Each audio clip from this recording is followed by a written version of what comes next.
What's going on, guys? Thomas here, just to give you a quick intro to part one of this great conversation that Sean and I have with Mike Wallace. And let me tell you, it's not a conversation you're going to want to miss. We kick off by delving into Mike's incredible journey from his corporate executive days to finding his purpose within the embrace of our church community, Amplified Church. It's a testament to the transformative power of faith and community. We also delve into leadership philosophy, emphasizing Mike's identity as a servant leader and the nuanced aspects of success and excellence. Guys, thank you for joining us for part one of this great conversation with Mike. See you in there.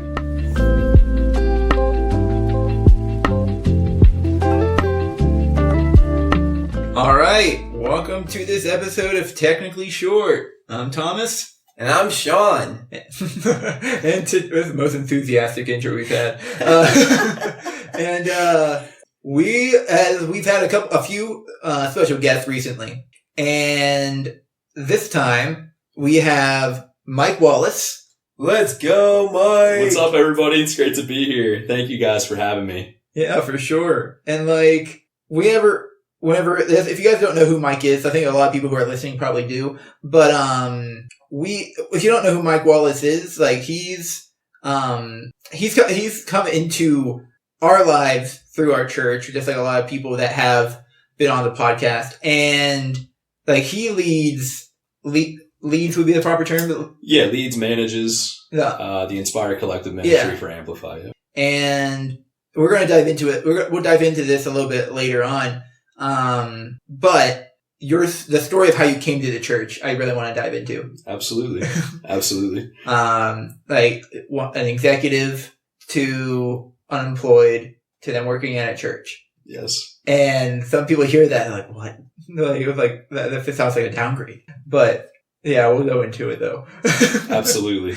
And it's definitely not a downgrade, but we'll go into it. But no, and we always like to start off the episodes with some exaltations of our guests, because we wouldn't have you on the show if we didn't really appreciate who you are as a person, and we want people to know how we see you, to kind of set the foundation. Yeah, that's great. Thanks, guys. Some of the things I think it's what first comes to my mind. It's you're great at, honestly, one of the things I notice about you really quickly is that you're great at exalting others and lifting others up, and speaking and putting others before yourself. And speaking, you pull out the good in others and point it out. You're consistent with who you are, and you say, and what you say is how you act. You're a fantastic leader that we've got to experience within the last however long it's been. And you're honestly, you're a great man of God through and through. I love you, man. I have nothing else to say. Feelings are mutual. Thank you, Thomas. I love you too, brother. Thank you for those kind words. Yeah, what I know about Mike. Wow. Mike is awesome. Why did I say he's awesome? It's because he loves people. He loves God. He's keeping those 2 commandments God asked us to do, and he does it really well. He's an amazing leader because of it. Because his focus is so much on God that it just overflows to everything he does. Mm-hmm. And that was the first time meeting Mike. I remember a couple years ago meeting Mike. And, I was just greeting. I was oh, this guy's going to be really cool. And then we ended up getting to spend a lot of time together doing other stuff for men's meetings and missionary trips and stuff like that. Which was really cool. But the thing about Mike is he just has such a heart for God and for people. Like Thomas said, I love you, man. And honestly, that's why you're such a great leader, is because you have such a heart for God. It just overflows to everything else. Thank you, Brother Sean. You guys are making me emotional. We haven't even started yet. It really means a lot. It means the world, especially coming from you guys. Time does go by really fast. But, I believe that God has put us together, within our church. And here we are now. I've never done a podcast before. So there's probably no two other guys I'd rather be doing this with. So thank you for the words, guys. Thank you. Appreciate you. Well, with us, we gave you an intro, but could you give an introduction to who you are? Who is Mike Wallace? Of course. All right. So I'm Mike Wallace. I'm born and raised in Pittsburgh. This is my city. I absolutely love Pittsburgh. I don't think I'll ever leave at this point. Almost did for a career. You know, I went to school to be a teacher. Graduated from Slippery Rock University after graduating from Plum High School here. Never moved away. Found myself as like a super substitute baseball coach and was, you know, trying to find some school district in the area to call home. And I never did. Fortunately, I had a relationship with my high school sweetheart. So I wasn't really looking for love. I already was in love with a girl, Megan, my wife. You know, so I didn't need to worry about that front. It was really just career. My wife and I got married in 2015. And around that same time, I was starting to close the door on my teaching, book, so to speak. Next to impossible to find a position in this Western Pennsylvania area. So I needed to open up a new book, and I explored the job world, outside of education, and I found myself, working for the same company as my stepdad. I figured he's been providing for our family for quite some time doing what he's doing. So why not try my hand at that, what that is? He seems happy. And does pretty well as far as financials are concerned and a lot of challenges. So I tried my hand at that. And I did that for about 7 years. Wow. So pharmaceutical world, very challenging and rewarding. I started out at an entry level position. So, you know, if there's anybody listening that finds themselves currently, struggling with that career front, sometimes you have to swallow pride a little bit. You have to just step into something, even if it's entry level, even if you feel like you're overqualified, and really learn the industry and get to develop relationships with people. And that's really just exactly what I did. For those 7 years, I went from an entry level role all the way up into a senior leadership role. Got laid off this February, found myself unemployed for the first time since I was eligible to actually legally work, and ended up interviewing with Amplify through the grace of God and many people within our church community, and got hired on in May of this year, 2023, and here we are in November. Wow. So that's pretty much, long and short. Again, still married, 8 years married, 17 years together. I do have a brother that's 10 years younger than me. He's 23. And, my parents both still live in the area in the house I grew up in. So that's pretty much who I am in a nutshell. Let's go. Yeah, that's good. Yeah. Oh, man. I think I heard it before that you were there for 7 years, but I didn't realize that was a bigger part of your life, and how big, I knew it was a bigger part of your life, but how long it was there. Like, I'm running into, I've hit it already or past 6 years at the company I'm in. Yeah. And I spent some time wanting to leave for the longest time, and then God kept closing doors on me. So I just decided to go all in. Yeah. No, I know that feeling. Sometimes you just have to be obedient to it, and if doors are getting closed, if doors are getting opened, that's kind of a tell, But yeah, as we move forward, I give you the topic already. With this topic, this is the fourth installment. I didn't mention this before, at the beginning of the episode, but this is the fourth installment of the Perfectly Imperfect series. Almost messed it up myself. Perfectly Imperfect series, and all based around the topic of excellence. It's become one of my favorite topics, not just on podcast land, but just in general, in life. Yeah. And I'm going to start us off. This is a very broad and vague question, and it's meant to be. Mm-hmm. But from your perspective, what is excellence? Wow. Okay.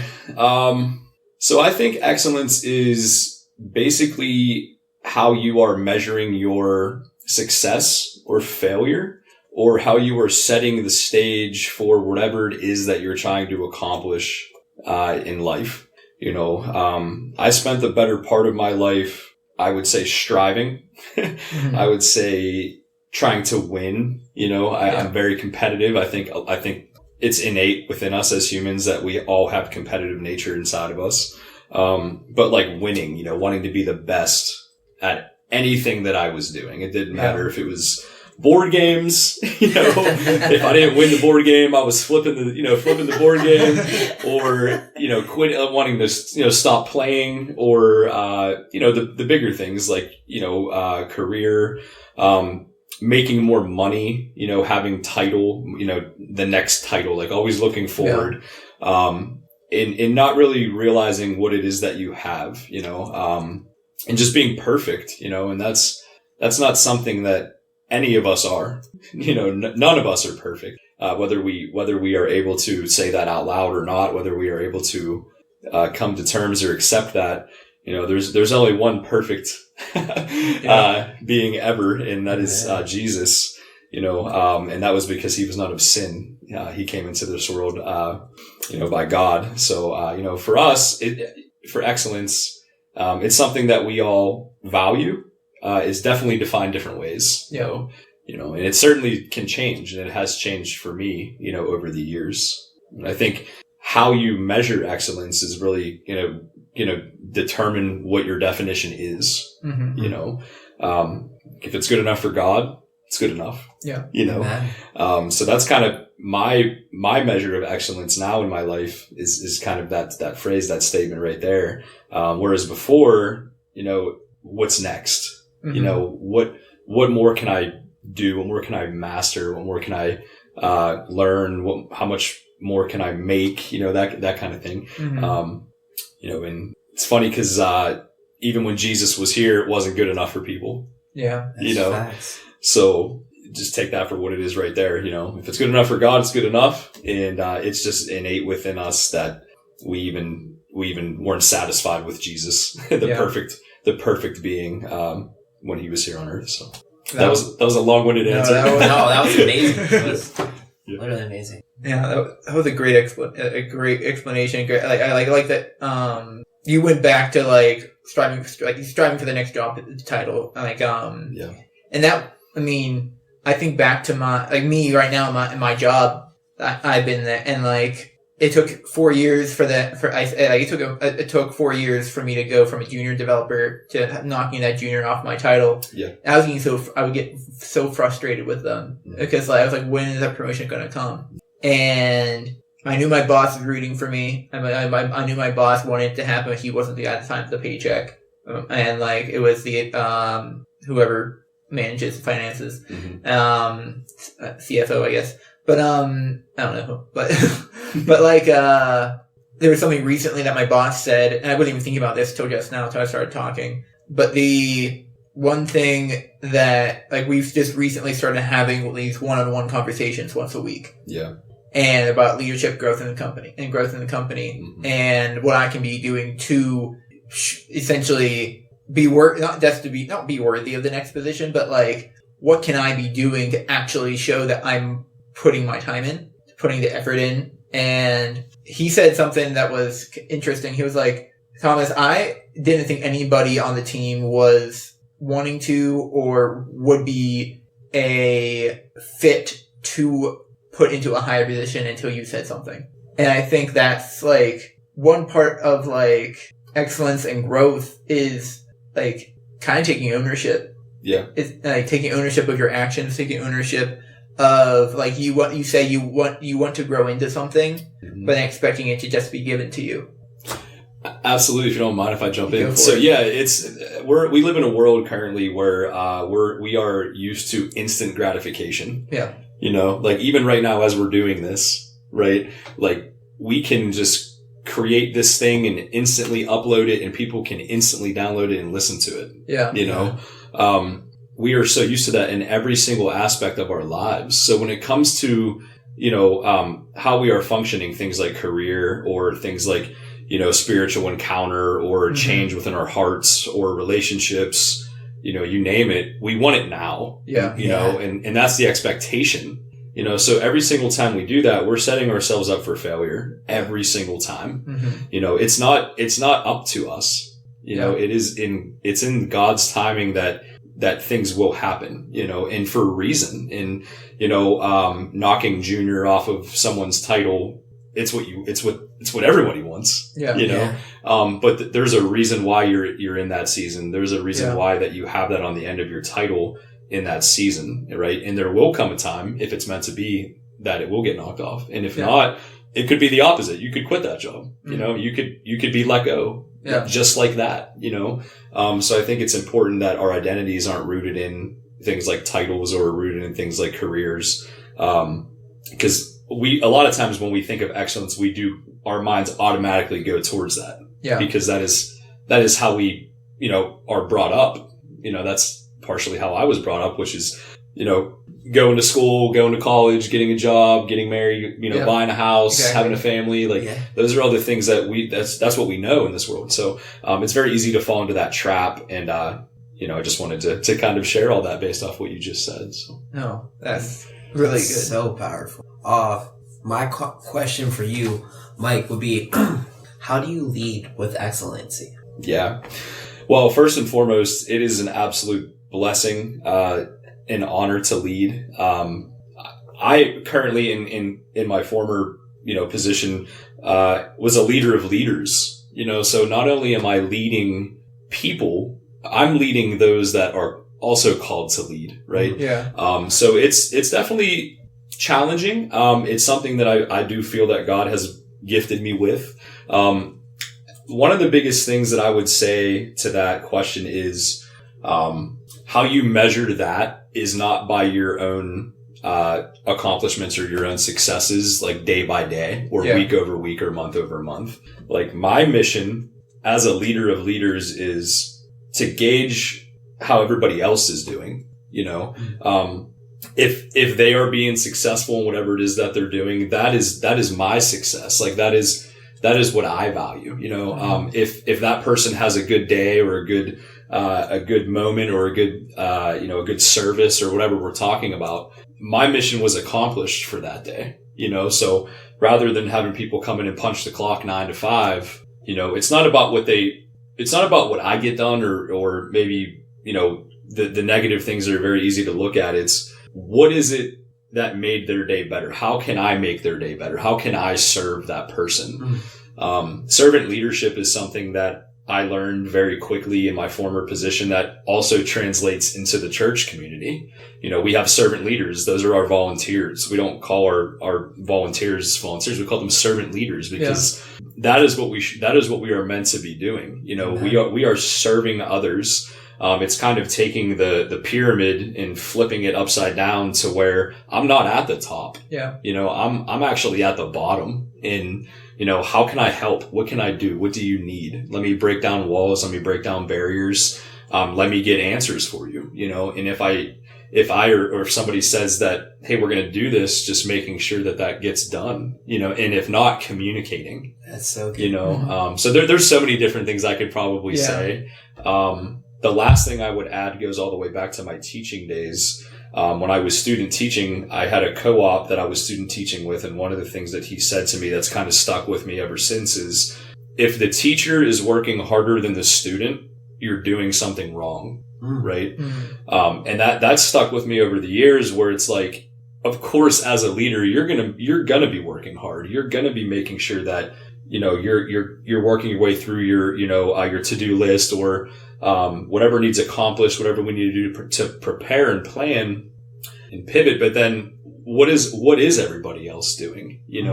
Having awareness of that and keeping people engaged, So I think that's something that I just wanted to share was if the teacher's working harder than the student, as a leader, you're doing something wrong and you need to figure out what that is sooner than later, because if you don't, things are not going to be excellent and things are going to probably fall apart very quickly. So can you actually expand on that a little bit? Yeah, that's a different take. Absolutely. So I would say, again, I mentioned the word engagement. So you want to make sure that you are challenging people, not overly challenging to set people up for failure, but including them, right? Equip them, empower them. Hate to say we're all replaceable, but it's truth. Like, I am no longer with that former company, and the people that were in those positions before me, I replaced them. So oftentimes you have a very short window to have impact on people or position or whatever it is that you're doing. So being able to, in that short time, really be an agent of change. They might not be used to, that challenging that you might give, but people crave that. A lot of times people want to know the why behind things. Why are we doing this? Not just how do we do this? Why are we doing it? Cause you can teach people anything, really, but it's really what their heart, capturing their heart. Then you don't have to convince people of anything. Like they're heart postured for whatever it is that we're trying to do. And it's going to force the student to then want to do the work, right? Rather than me saying, all right, guys, turn your books to this page and we're doing this lesson and this is your homework and it's due, Friday or Saturday or whatever day it is. That's not going to get you far, right? Or, teaching to a test, like, hey, we need to cover these things so you're ready to know the answers to this, right? If we do what we're supposed to be doing and we treat each other in the ways that we're supposed to be treating that, where I'm serving them, it's just going to all come full circle, at the end of the day, and the results will be there. The results of like trusting the process, trusting that, people don't want to do a bad job, whether they're students or workers or servant leaders or, brothers or sisters or parents or family members. Like nobody wants to do a bad job at whatever it is that they're doing. They want to be excellent in whatever it is that they're doing. But then you have variables that come into play, obviously. And as a leader, it's our job to make sure that, we're minimizing that and then still working hard, but making sure that they are working just as hard or harder than I would be. Yeah. So I hope that helps. That's so good. No, that's good. It's a different take that I was not expecting. Yeah. Yeah. No, cause like you hear a lot, like I read and I listen to a lot of John Maxwell, like his books and his podcasts and stuff. And they're like his pure like definition of leadership is influence. It's influence, nothing more, nothing less. Yeah. And with excellence, he says like excellence, excellence is, what he said, it's exceeding expectations. Yeah.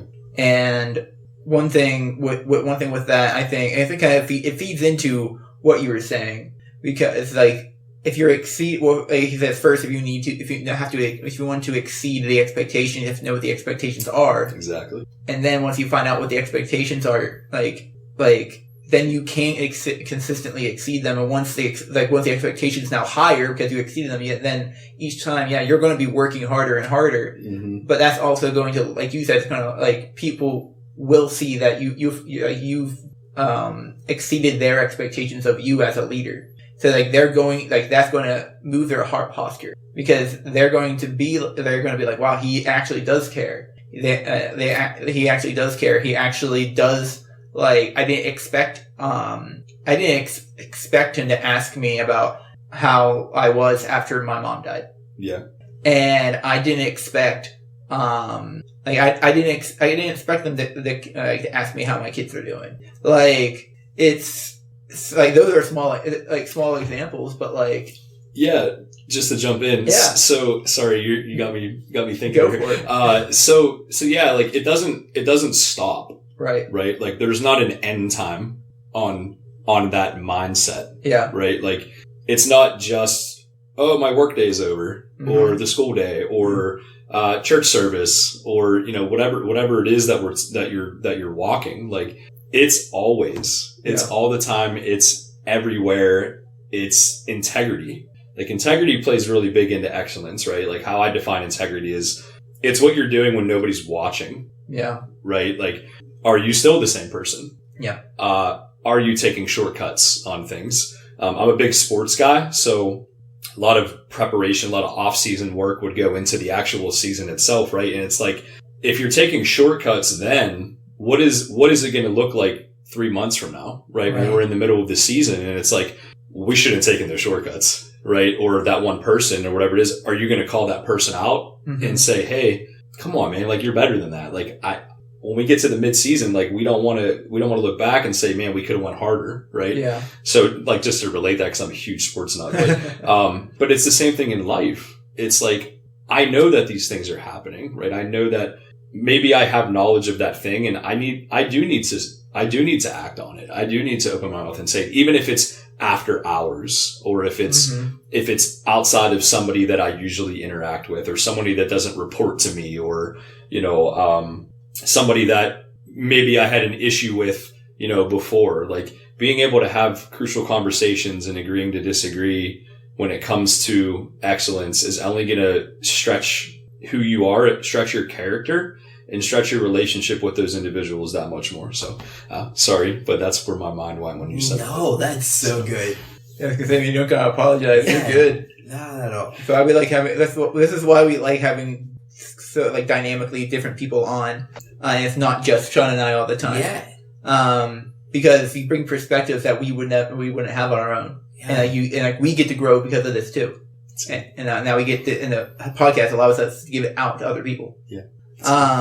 Yeah, it's crazy. Let me touch on this one thing, because it's been on my mind. I've been thinking for the longest time, until you just brought this up, that the leader works the hardest, and that's the way I was always taught. And I know the parts of why God has not brought me to be a higher influence yet. It's because I know that I take shortcuts. Yeah. And then God's like, oh, okay, you're not ready yet. And so he's just sitting me there, but he's still training me. It's almost like wow. I'm red shirt where the other guys are already playing, but you already know that you could be the next guy. The non-sports guys know what's going on. Red shirt's pretty much okay, the rookie get ready for whenever the starter wants that. So it's okay, so that's where God has me in a position of where he's redshirting me. It's I'm learning from the best leaders of all time. Yeah. So that way when God puts me into a position of leadership, I'm going to do well. You know what I mean? And it's being redshirted. Yeah, no, absolutely. And just quickly, even Jesus didn't do everything himself. Right. So he could have, and he was they called him teacher, he was the leader, he purposefully equipped and empowered people to carry out, miracles and to do things on this earth that they didn't think that they could do, prior to him saying, you can do this, and I want you to do this, and I need you to do this, and I trust you to do this. So I think that that's a powerful lesson for all of us to look back and say, well, what is it that the Lord has for me? Mm-hmm. Even though I might feel like I'm redshirted, or I might feel like I have junior on my title, or I might feel like, well, I'm just the student, I'm not the boss. I don't need to be excellent. They just need to be excellent, right? It's everybody. And if you are a leader, that's probably the single most important thing, is establishing that right out of the gate, and trying to shift it if it's not already there, shifting the culture, shifting the relationship, shifting that trust, because if you don't do that, it's not gonna progress to a place that is blessed. So that's so good. Yeah. And there's so many things that have been said that I want to talk on. It's a good episode. Yeah, for sure. The one thing that Sean mentioned it, and you said something too, but I can't remember it because I was listening too intently, and then I forget things really easily. But it's recorded, so. But Sean mentioned about proximity, and I love that this episode is about leadership, because it kind of mixes the two.